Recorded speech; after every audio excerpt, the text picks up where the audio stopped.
Em uma mensagem recente, eu fiz a pergunta: Jesus vai com você para a escola?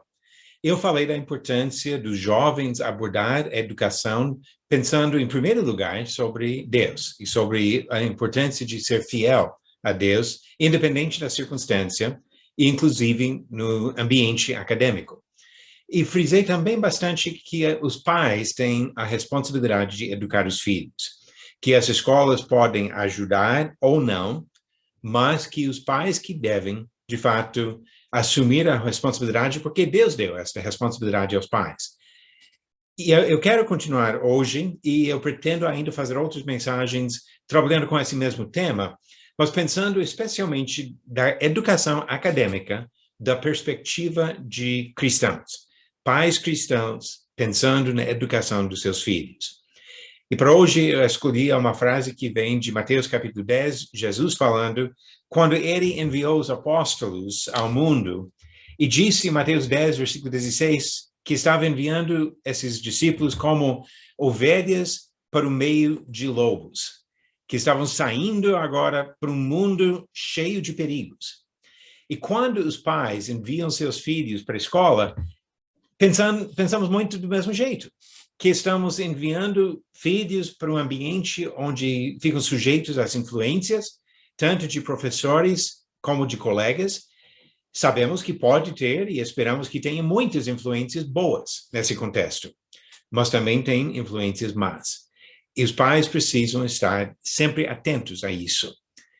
Quando pensamos no ambiente escolar, eu quero abordar hoje olhando principalmente 3 áreas que merecem a atenção dos pais, quando enviam os filhos para a escola, pensando primeiro em desafios fundamentais, e nisso falando sobre o que atinge o alicerce da fé do jovem.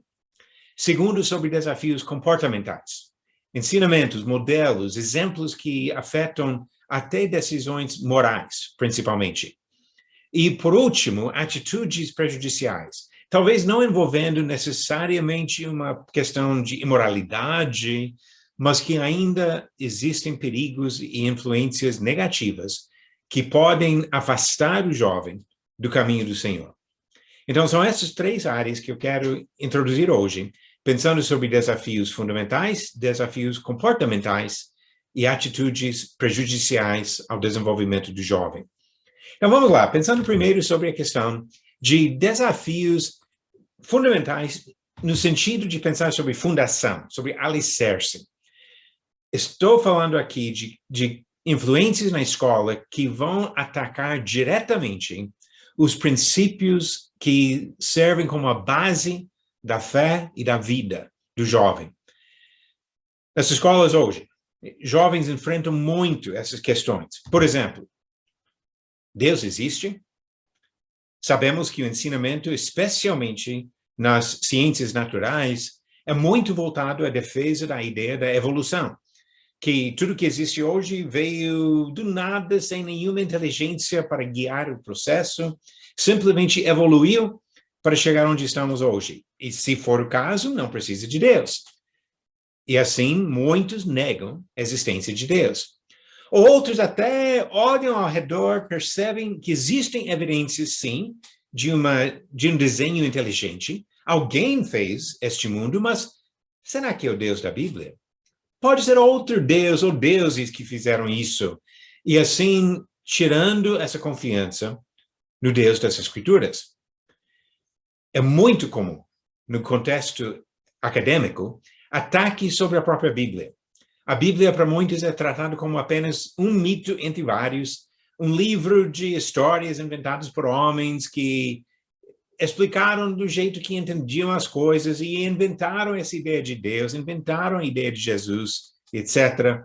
Mas a Bíblia é tratada como apenas um de vários mitos e até às vezes pessoas reclamando que alguns livros didáticos dão mais peso para a Bíblia do que para algumas outras coisas, como se fosse algo preconceituoso, algo ruim. Mas em muitos casos, introduzindo paganismo, introduzindo outros sistemas religiosos. E assim, o jovem enfrenta outra questão. Será que essas outras religiões são igualmente válidas? Por que o cristianismo seria mais importante do que budismo, ou hinduísmo, ou islamismo, ou qualquer outro sistema. E assim o jovem, saindo de um lar cristão, indo para a sala de aula, enfrenta essas questões. No ensino fundamental, no ensino médio e, com certeza, no ensino superior, nas grandes universidades públicas, muitos ataques contra o alicerce da fé. É fato, é realidade. Algo que pais precisam entender, precisam compreender e aceitar como fato, que os jovens vão enfrentar esses desafios no contexto acadêmico. Por isso, pais precisam cumprir sua responsabilidade. Precisam equipar seus filhos para lidar com essas coisas, prevenir, processar, ajudar o filho a avaliar as coisas que ele está ouvindo à luz das evidências que nós podemos apresentar das próprias Escrituras.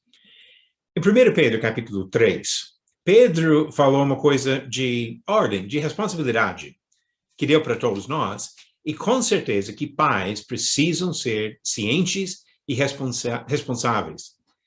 Ele diz em 1 Pedro 3, versículo 15, antes, santificai a Cristo como Senhor em vosso coração, estando sempre preparados para responder a todo aquele que vos pedir razão da esperança que há em vós.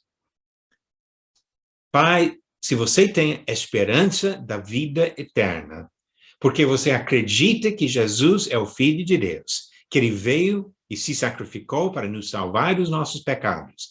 Se você acredita que a Bíblia é a palavra que Deus revelou a nós, essas são razões da sua esperança.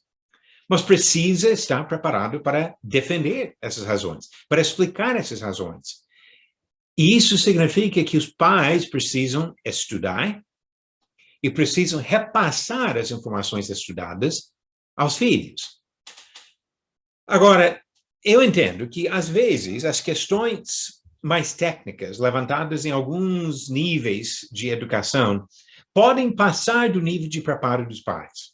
Eu não estou aqui dando desculpa por preguiça por parte dos pais, mas estou falando que, não, de fato, alguns argumentos, por exemplo, talvez científicos, da biologia, ou da geologia podem passar do conhecimento de praticamente qualquer um. Nesses casos, precisamos da sabedoria e da dedicação de ajudar o filho a encontrar fontes adequadas para responder às suas dúvidas. Seja indicação de livros bons que podem explorar melhor essas questões, ou talvez de colocar em contato com pessoas boas com mais condições de responder essas questões. Nós temos costume em todas as áreas da vida de procurar peritos nos assuntos.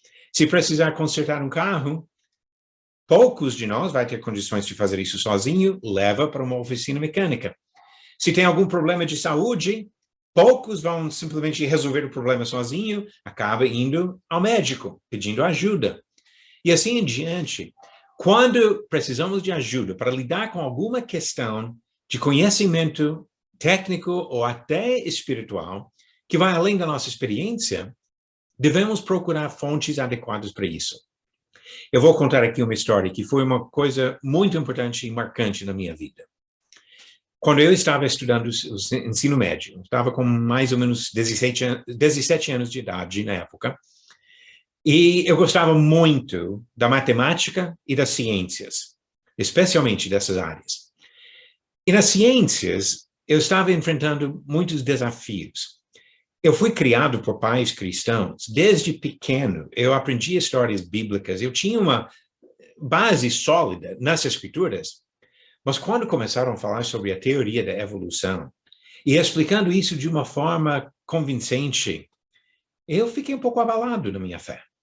Comecei a questionar, será que todo mundo que nós conhecemos é de fato resultado de processos naturais e que Deus não criou o mundo? Aí eu comecei a ficar com essas dúvidas e quando eu falei com meu pai sobre isso, ele logo percebeu que as minhas perguntas já estavam passando do conhecimento dele. Mas o que faltou em conhecimento, ele tinha em sabedoria. E até hoje eu dou graças a Deus por isso. Meu pai conhecia os escritos de um irmão em Cristo que estudava bastante essas questões.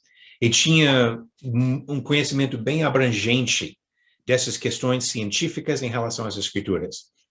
Ele procurou saber e descobriu que esse irmão estaria dando palestras numa congregação, não me lembro, talvez 1h30 de onde a gente morava.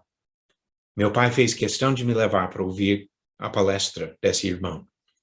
E depois de acabar naquela noite, todo mundo saiu, meu pai ficou comigo esperando. Até foi só eu, meu pai e esse irmão. Aí meu pai pediu a conversa e falou para mim, faça suas perguntas para ele. E eu comecei a fazer minhas perguntas, falar sobre minhas dúvidas. E esse irmão, com bastante conhecimento do assunto, começou a não somente dar uma resposta para algumas dúvidas, mas ele começou a indicar livros. Ele falou, você precisa ler este livro e aquele livro, e citou vários para mim. Depois eu peguei esses livros e li.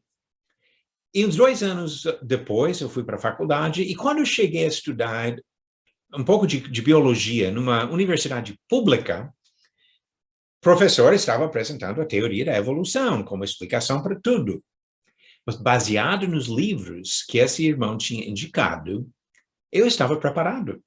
E assim, eu discuti o assunto com a educação, discuti o assunto com esse professor, ele respeitou as minhas convicções, eu estudei a matéria que ele passava, mas eu falei claramente para ele, eu não acredito nisso por esses motivos, e escrevi explicações dos motivos. Meu pai tinha sabedoria que me ajudou demais, e com certeza evitou um naufrágio na minha fé naquele momento, por me levar a alguém que tinha condições de ajudar. Pais não conseguem saber tudo, responder a todas as dúvidas, mas podem pesquisar, podem procurar ajuda, podem indicar livros, indicar autores, indicar irmãos em Cristo, às vezes, capazes de ajudar com essas dúvidas. Nós devemos estudar, conhecer e ensinar evidências para mostrar que Deus existe, que a Bíblia, sim, é confiável, que Jesus, sim, é o Filho de Deus, que o cristianismo, sim, é o único caminho para levar ao Senhor, e que essas outras religiões não são iguais ao cristianismo. Pais precisam ajudar a estabelecer um fundamento que não será destruído, mesmo quando o inimigo vem com o martelo tentando tirar e destruir esse alicerce. Segunda área de desafios que enfrentamos hoje, quando o filho vai para a escola, são desafios comportamentais. Nisso, ou ensino na sala de aula, ou exemplos de professores e colegas que levam o filho a uma tentação de participar de coisas contra os ensinamentos que recebe em casa pelos pais. Várias áreas disso que podemos pensar, começando com a questão de defesas de imoralidade e de condutas perversas. Isso está acontecendo muito na sala de aula hoje. Por exemplo, essa questão de identidade de gênero, que sugere que você não sabe se é homem ou mulher. E quando nasce, que nós não podemos definir que é homem ou mulher. Tem que esperar para a própria pessoa decidir se ela se sente mais masculina ou mais feminina. Ou talvez muda. Alguns defendem a fluidez de gênero, que numa época você pode ser homem, outra época mulher, outra época um pouco dos dois, uma época pode ser uma pessoa, em outra época 2 pessoas ou mais. É uma confusão que estão ensinando como se fosse fato, como se fosse ciência. Mas a coisa interessante é que essa ideia, além do fato que não tem nada a ver com o ensinamento bíblico, e depois eu vou mostrar um pouco disso, também não tem nada a ver com a ciência. A ciência consegue identificar a diferença entre macho e fêmea. Cientificamente, não tem nenhuma base para defender essas ideias.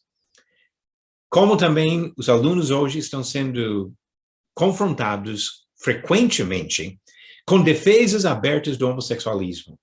Isso colocado de várias maneiras nos livros, em várias matérias na escola, além de comentários, de exercícios, muitas vezes promovidos por professores, sugerindo que todo mundo deve aceitar e apoiar a prática. Claramente, nenhum cristão que eu conheço vai sugerir maltrato de alguém por ser homossexual. Ninguém que eu conheço que serve a Deus vai sugerir ou apoiar violência contra a pessoa. Mas isso não sugere que nós devemos apoiar uma prática condenada nas Escrituras. Mesmo se não envolve essas questões de identidade de gênero ou de homossexualismo, também existe muito incentivo no contexto escolar à promiscuidade. A ideia é que relações sexuais fazem parte natural da vida mesmo antes de casar. E assim, até incentivando muitas vezes que jovens tenham a liberdade de participar desta maneira, de praticar esses atos antes do casamento. São desafios reais para o jovem que vem de uma família cristã e entra na sala de aula. Além desse tipo de defesa dessas práticas, tem os exemplos. Os exemplos apresentados para os filhos na escola. Imoralidade sexual. Às vezes são os próprios professores que vivem em relações ilícitas e falam abertamente sobre isso. Às vezes, outros jovens que estão tendo relações sexuais precoces e já tratando como se fosse algo normal. Linguagem indecente. Você pode, dentro de casa, educar seu filho, evitar palavrões, evitar usar o nome do Senhor em vão, vai para a escola e vai ouvir isso de todos os lados. Drogas, sejam drogas lícitas, como álcool, ou ilícitas, muitas vezes jovens são apresentados com oportunidades para conhecer essas drogas, ou na escola, ou por meio das amizades formadas na escola. Desonestidade, mentiras. Mentindo aos professores, mentindo aos pais, mentindo aos colegas, se torna uma coisa comum no mundo, não para o cristão, mas no mundo, até o ponto que, às vezes, jovens de famílias que servem a Cristo acabam participando da desonestidade como se fosse uma coisa natural. E, às vezes, os próprios pais permitindo isso. Um simples exemplo disso. Um jovem que tem perfil no Facebook, que tem menos de 13 anos de idade, mentiu para conseguir isso. Não tem outro jeito, porque as regras do próprio aplicativo, da própria plataforma, exigem que a pessoa tenha acima de 13 anos de idade. Mas quantos com 10, 8, 6 anos de idade já têm seu perfil porque mentiram sobre a idade e continuam com essa mentira para o público?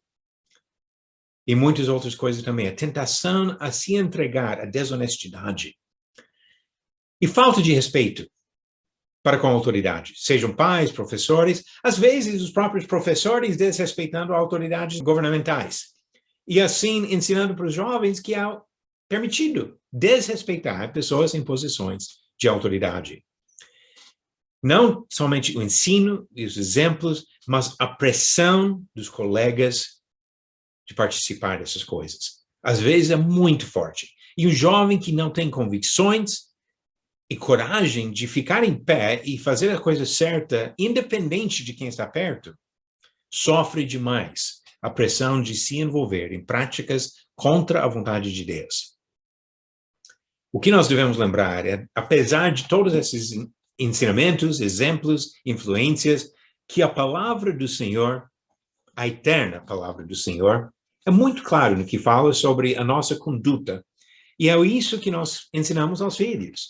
Colossenses 3, a partir do versículo 5. Fazei, pois, morrer a vossa natureza terrena, prostituição, impureza, paixão lasciva, desejo maligno e avareza, que é a idolatria.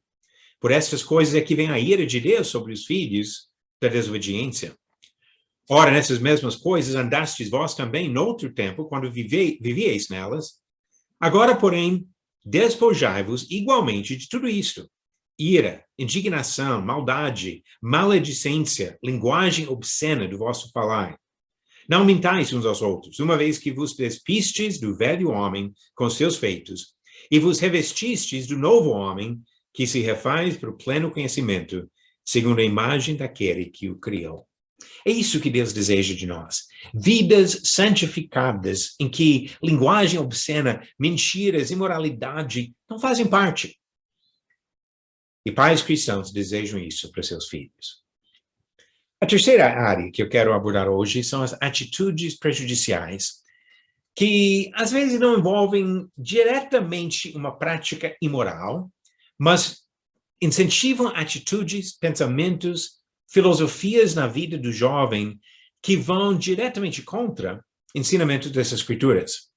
Eu vou citar aqui vários exemplos, começando com a ideia de valorizar os sentimentos acima de deveres e fatos. Muito hoje em dia tem uma ênfase na questão do que você se sente, ao invés do que você deve. Eu acho que isso é uma coisa que mudou bastante nas últimas 2 gerações, porque não foi tão longe na nossa história que houve muita ênfase na questão de deveres, responsabilidades.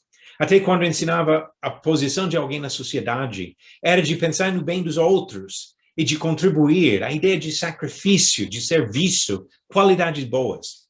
Mas hoje, a boa parte da ênfase está no meu próprio sentimento. Quem eu acho que eu sou? Mesmo nessa questão que eu citei, de identidade de gênero. Muitos estão aceitando essa ideia hoje, que a própria pessoa decide quem é, o que é. E que não tem nada a ver com fatos, não tem nada a ver com evidências físicas, mas simplesmente a decisão da pessoa. Mas em contraste com isso, nós devemos pensar em 2 outras coisas de uma perspectiva bíblica. Conforme o que a palavra de Deus diz, quem eu sou. E, também conforme a palavra de Deus diz, quem eu devo ser. E aqui eu cito em 2 sentidos diferentes. Primeiro, quem eu sou. Gênesis capítulo 1. Primeiro capítulo, do primeiro livro da Bíblia, no versículo 27. Criou Deus, pois, o homem à sua imagem, a imagem de Deus o criou, homem e mulher os criou. Eu sentei ontem com vários dos meus netos e perguntei para eles, um por um, começando com o mais novo, você nasceu homem ou mulher? E todos eles acertaram a resposta. Porque o fato é que, com a exceção de umas condições raríssimas de um problema genético, e é uma coisa super, super rara ter essa confusão se é macho ou fêmea. O fato é que nós podemos identificar quando alguém nasce, homem e mulher. Isso tem acontecido ao longo de milhares de anos, porque Deus criou homem e mulher. Mas também a questão de quem eu devo ser. Não o que eu quero, o que eu sinto, mas o que Deus diz que eu devo. Romanos capítulo 6, versículo 11. Assim também vós considerai-vos mortos para o pecado, mas vivos para Deus em Cristo Jesus. Eu devo ser um servo do Senhor. Então não é o que eu quero, como eu quero me definir, é como Deus tem me definido. E eu preciso responder bem, corresponder às expectativas do Senhor. Outro problema que tem muito no ambiente escolar hoje é o incentivo ao egocentrismo. Durante a pandemia, que muitos alunos tiveram que assistir às aulas online, eu assisti várias vezes algumas das aulas com meu neto. E numa dessas aulas, que foi feito pela Secretaria de Educação Estadual de São Paulo, transmitido para centenas de milhares de alunos, o professor, falando para os alunos, disse, uma coisa eu quero para vocês entenderem bem. E eu acredito que o que eu tenho aqui é uma citação exata das palavras dele, dizendo para o aluno, você é a coisa mais importante do mundo. Que mentira! E quem quer criar filhos com esse pensamento? Eu sei que alguns pais têm essa tendência de deixar o filho dominar a casa, manipular todo mundo e sempre achando que precisam agradar o filho para ele não ficar triste e chorar. Sabe que ficar triste e chorar faz bem? Às vezes o filho precisa disso. Mas a criança, o jovem ou o adulto, você não é a coisa mais importante do mundo. Eu não sou a coisa mais importante do mundo. E nós não devemos olhar para nós com essa atitude. Olha o que Paulo disse em Romanos capítulo 12. o versículo 3, Romanos 12, 3. Porque pela graça que me foi dada, digo a cada um dentre vós que não pense de si mesmo além do que convém. Antes, pense com moderação, segundo a medida da fé que Deus repartiu a cada um. E no mesmo capítulo, versículo 10 diz: amai-vos cordialmente uns aos outros com amor fraternal, preferindo-vos em honra uns aos outros. Coloque os outros acima de você. Sirva aos outros. Priorize as outras pessoas. E com certeza, Deus, muito acima de nós. Esse egocentrismo não é saudável, não é bíblico. E nós devemos rejeitar e ajudar nossos filhos a rejeitar tal atitude. Outro problema enorme que vem entre jovens hoje em dia, com influências na escola, é uma atitude de preguiça, de mediocridade, de aceitar que eu só preciso fazer o suficiente para passar de ano.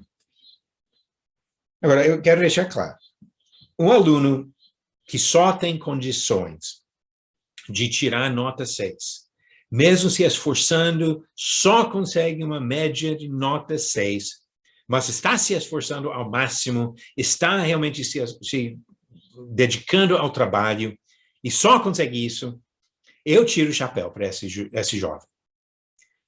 Mas a maioria não se encaixa assim. A maioria tem capacidade de fazer muito além disso.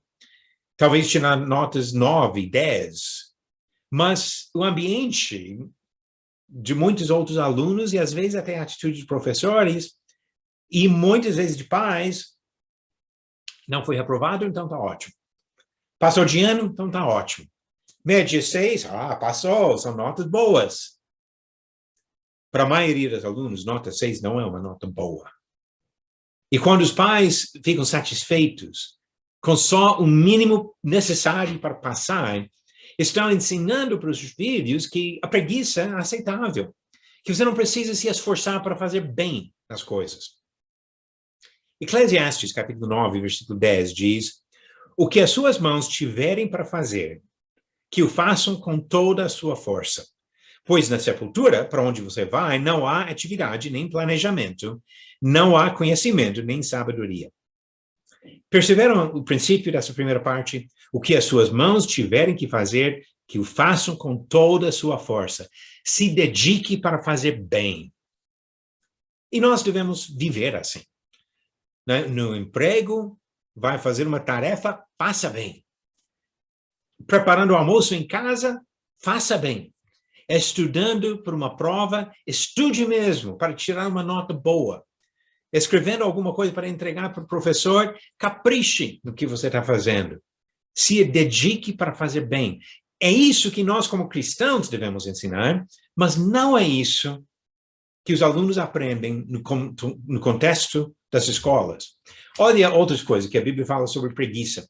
A ideia de fazer só o mínimo necessário, de não se esforçar muito, não se preocupar muito. Provérbios, capítulo 12, versículo 11. O que lavra a sua terra será farto de pão, mas o que corre atrás de coisas vãs é falta de senso.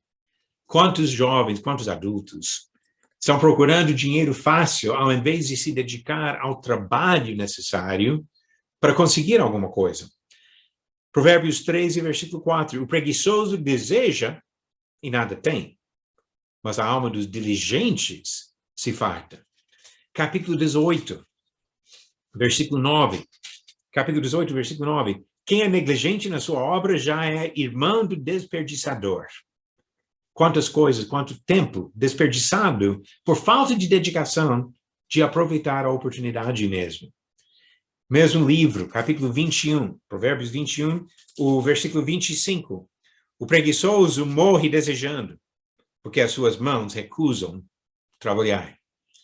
Capítulo 20, versículo 13. Não ames o sono para que não empobreças. Abre os olhos e te fartarás do teu próprio pão. Levanta de manhã, trabalha, estude, no caso de um jovem que está nessa fase da vida. Provérbios 24, versículo 33. Um pouco para dormir, um pouco para tosquenejar, um pouco para encruzar os braços em repouso, Assim sobrevirá a tua pobreza como um ladrão, e a tua necessidade como um homem amado. E capítulo 26, eu quero ler algumas coisas aqui interessantes. Começando no versículo 13. Diz o preguiçoso, um leão está no caminho, um leão está nas ruas. Olha, tinha leões naquela região, naquela época. Mas não era comum um desses leões estar na rua. E a ideia aqui é que qualquer desculpa sirva. Que qualquer desculpa para não sair para trabalhar, não assumir responsabilidade, é suficiente. Ele continua, versículo 14. Como a porta se revolve nos seus gonzos, assim o preguiçoso no seu leito, virando de um lado para o outro, virando de volta, ao invés de levantar para fazer alguma coisa. Versículo 15. O humor que tem nesse trecho aqui eu acho fascinante.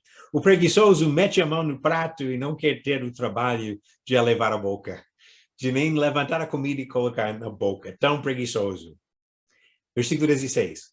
Mais sábio é o preguiçoso a seus próprios olhos do que 7 homens que sabem responder bem. Que aí é outro problema. Muitas vezes, quando tenta admoestar o preguiçoso, ele já sabe de tudo, já tem resposta para tudo, para mostrar que você não tem razão, mesmo se você apresentar motivos claros e sólidos das escrituras. Ele já sabe. E assim continua na preguiça, continua desejando. Outro problema bem grande hoje em dia é uma tendência de procurar prazer antes de cumprir responsabilidades. E nisso, não somente na escola, mas pais dentro de casa.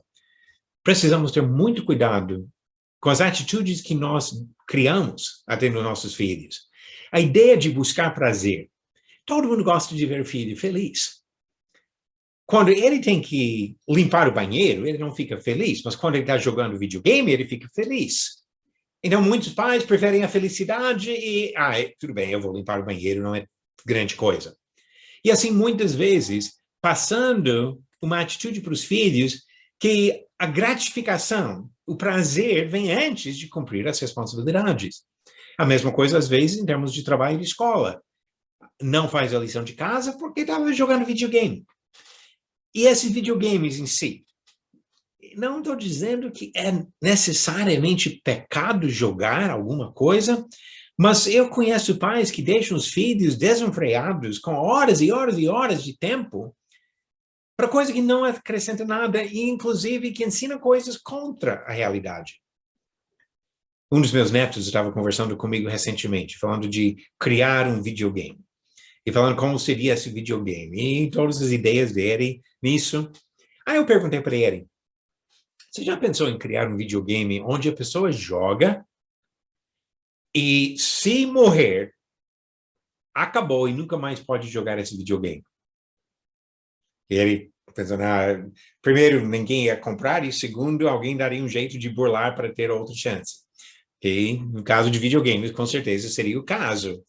Mas o ponto nisso é que a experiência que a pessoa tem jogando videogame não é nada igual à realidade. Na realidade, as nossas decisões têm consequências. Um jovem recentemente falou, olha, se eu dirigisse um carro de verdade, do jeito que eu faço no videogame, eu estaria matando todo mundo. E ele mesmo, porque capota, tem acidente, e o que faz? Resete e já começa de novo outra vida. Mas a realidade não é nada disso. E o problema de, mesmo se for uma coisa completamente inocente, quando colocamos o prazer antes de cumprir as responsabilidades, já estamos ensinando uma atitude contraditória às Escrituras. Olha algumas coisas que diz na Bíblia. Provérbios capítulo 14. Provérbios capítulo 14, versículo 23. Provérbios 14, versículo 23, diz: em todo trabalho há proveito. Meras palavras, porém, levam à penúria. O trabalho tem proveito. Filhos precisam aprender a trabalhar. E a ideia de dar responsabilidade para os filhos em casa não está, de alguma forma, ferindo o caráter dele, que é trabalho infantil. Pelo contrário, está desenvolvendo o caráter dele. Efésios capítulo 4, versículo 28, Aquele que furtava, não furte mais. Antes, trabalhe, fazendo com as próprias mãos o que é bom, para que tenha como que acudir ao necessitado. Trabalho é importante, faz parte da nossa vida. Agora, voltando para o livro de Eclesiastes. Eclesiastes fala sobre a futilidade de muitas coisas nessa vida, mas tem muita coisa que realmente é conselho valioso para nós. E o que ele diz aqui, Eclesiastes capítulo 3, começando no versículo 9, trata de uma realidade.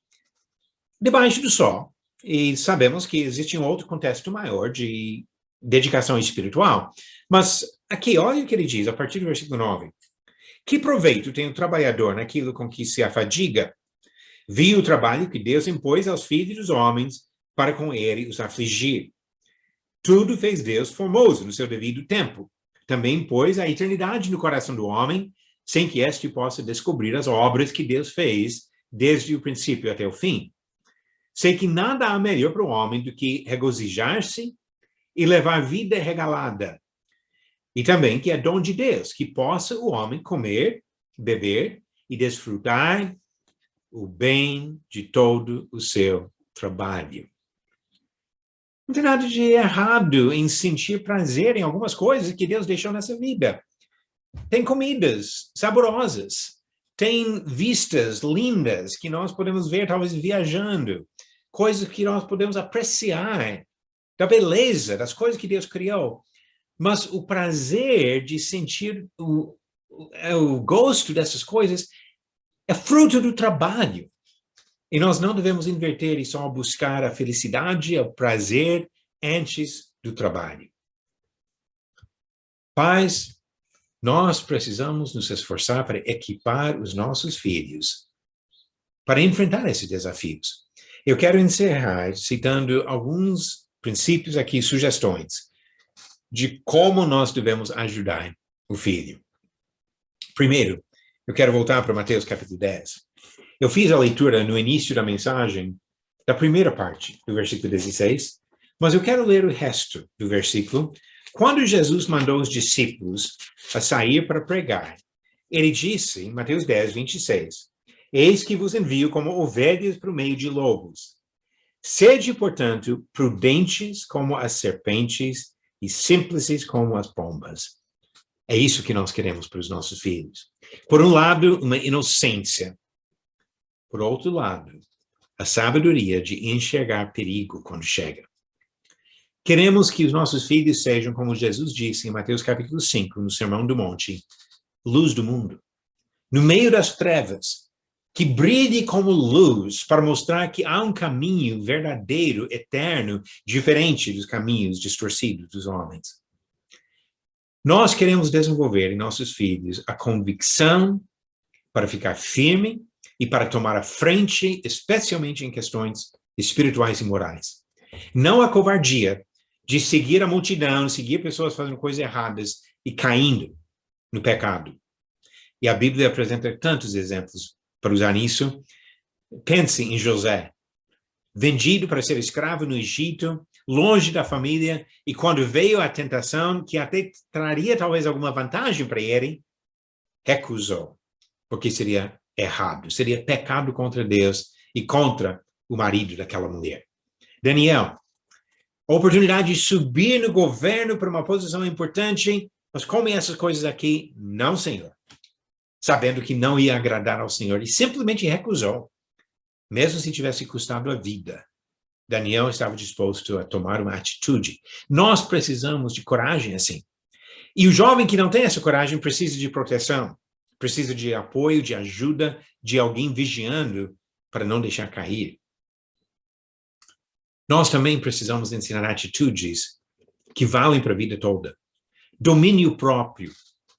A sabedoria que vem da palavra de Deus. Assumir responsabilidade. Eu não vou ler agora, mas o fruto do Espírito, em Gálatas capítulo 5, descreve qualidades na vida do cristão que nós queremos ensinar e ajudar os nossos filhos a desenvolverem. E nós, pais cristãos, procurando guiar o filho, precisam lembrar que, embora o estudo acadêmico tenha muito valor, E se Deus permitir, em outras mensagens futuras, eu vou comentar sobre o valor de várias matérias que os jovens estudam. Mas precisamos manter uma perspectiva eterna. No exemplo da nossa vida, na ênfase da nossa vida e também no ensinamento aos filhos. Eu quero encerrar com uma palavra que vem de 1 Coríntios capítulo 15.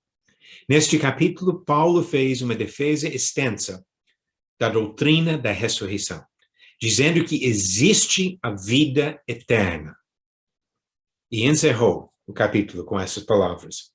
Portanto, meus amados irmãos, sede firmes, inabaláveis e sempre abundantes na obra do Senhor, sabendo que, no Senhor, o vosso trabalho não é vão.